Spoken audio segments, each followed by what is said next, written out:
Hey guys, welcome back to Let's Play Mega Man X.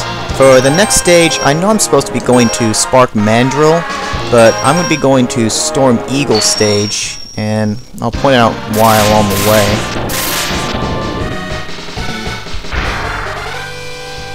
This makes the rest of the game easier if I do this in this order. I love this stage's music.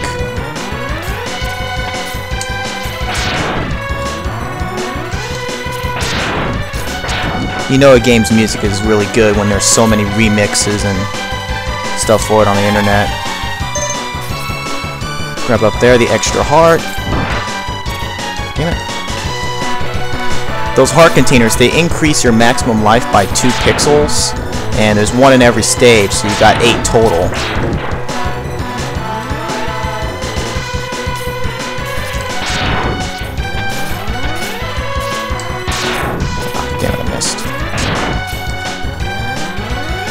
Going up. Now you can shoot this, but I like to go on the roof sometimes. Just because I can go around to the back.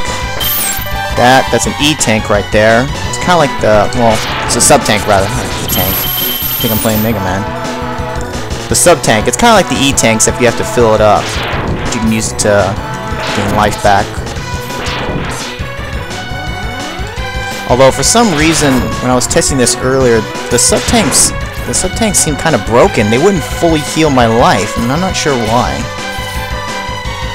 Because I know in the original, it would fill up your whole life as long as the sub-tank was full, even when you get all the hearts. So I don't know. I don't really need it that much, though. Mostly just for the last fight, if anything. And these jumps, you just have to be confident, man. If you try to hesitate, just die. I know you can shoot down there for an extra life, but I don't care.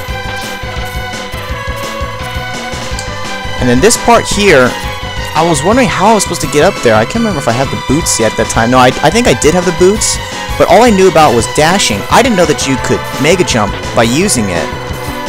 You mega jump off the wall too. So that's how you get up there. And now we get the other armor piece. This is for the helmet, which is actually pretty useless. Yeah, allow you to break some ceilings with a headbutt. Yeah, there's only, I don't know, how many spots in the game will you use it? Honestly, there's only one spot where you really need it. So the helmet was kind of a waste in this game. The later games, the armor pieces started to do different things, which is really cool. So you can just break that with your helmet. What do you do? At least it looks cool. Because in the later games, this is the first game that you can't dash until you get the boots, but in all the other Mega Man X games after that, you can always dash, regardless of whether you have the boots or not. The boots started to do different things, like give you air dashing, or dashing straight up in the air, or other things. And the helmet started to do different things too. One game, can't remember which one, is it 3? It acted like a radar.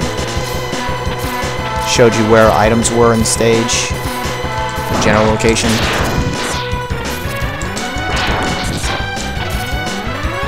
And instead of taking the door, you just go back here. Now watch this. You see where that item stops right there? See, the floor magically breaks down and levels with it. What the hell? The floor wasn't at that level earlier. I just always noticed that, and I always thought it was freaking weird. Now Storm Eagle, I remember back then in Nintendo Power, there was a challenge to beat Storm Eagle without the boots. Because when he does this one move, he can push you off the stage, and you just basically dash against it, so you stay on. But without the boots, you couldn't do that. So it was somewhat of a challenge. Looking back on it now, it's really not that hard. But I thought it was worth trying out as a kid, and I was able to do it, of course. That right there, that pushes you, and you just dash against it if you have the boots. It's annoying when he's just flying around. Get down here.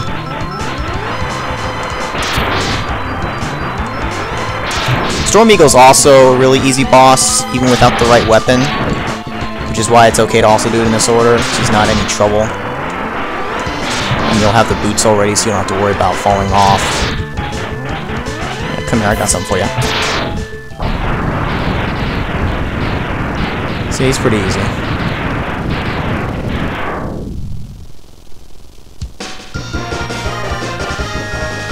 And this is actually going to affect something later on, you'll see. Because you see the ship is falling. This game was interesting. It had a bunch of different things that they did with it. They had some new stuff. Mega Man X was a really good game. The sequels were pretty good too, up to a point. But the original's the best. Alright. Now we're gonna go to Flame Mammoth stage. Just Storm Eagles.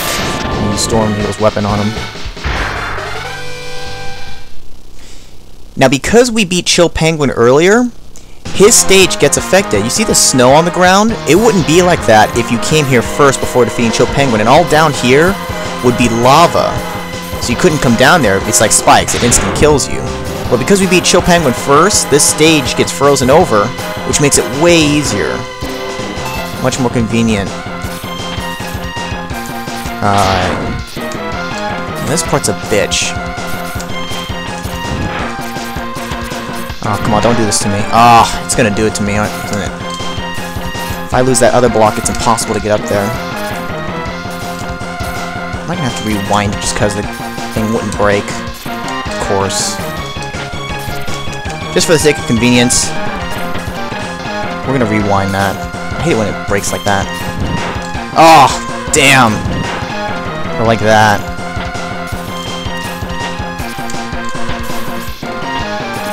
It's like you gotta be at the right freaking pixel. And man, I was doing this earlier. Come on, break. Yeah, thank you. That's what you're supposed to do.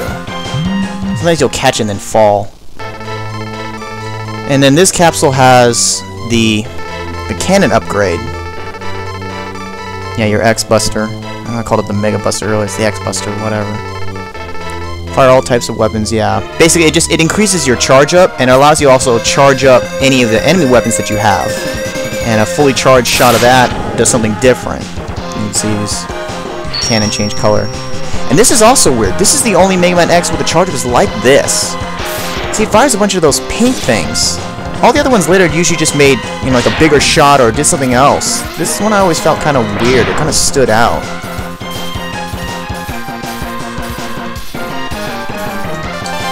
And, of course, down here, there's the heart, which I think you could get if there was lava. If you would get hit by, like, this guy right here, so you're flashing invincible, then you could dash down there real quick and I think maybe get it? Or am I just imagining that? Do you have to use Sting Chameleon's weapon to do it? Either way, it's better to do that when the stage is frozen over. Oh, come on. And he's laughing at me. And you hear that sound when you pick up an energy capsule when you're full health, it fills up some of your E-tanks, your sub-tanks. And this you just kick open, and then, oh, there's another one. You can see down here, you see that one's about half full. So that's how you fill it up. You have to pick up energy while fully healed, and it adds to that. Which I'll end up doing at a later stage, because there's a perfect spot for doing that. In the meantime, I just let it fill however much it does, because I don't really need it.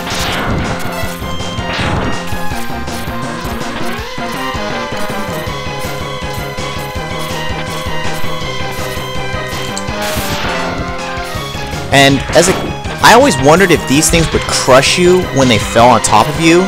I tried testing it out. It doesn't kill you, it just damages you. Because it looked like something that would instant kill you. There were just some things when you played Mega Man you learned that would instant kill you. Ah, come on. Fire it forward. Screwing it up.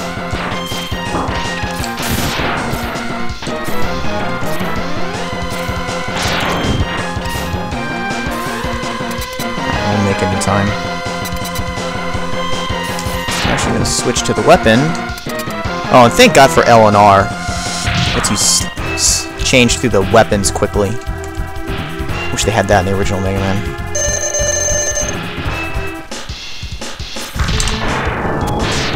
And this boss is easy as shit, especially if you have the weapon.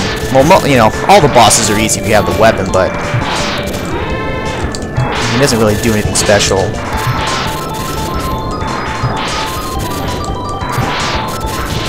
Earthquake. see, he's dead.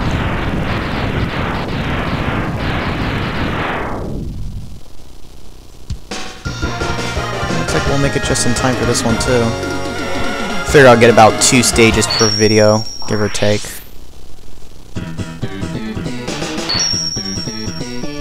You get Fire Wave.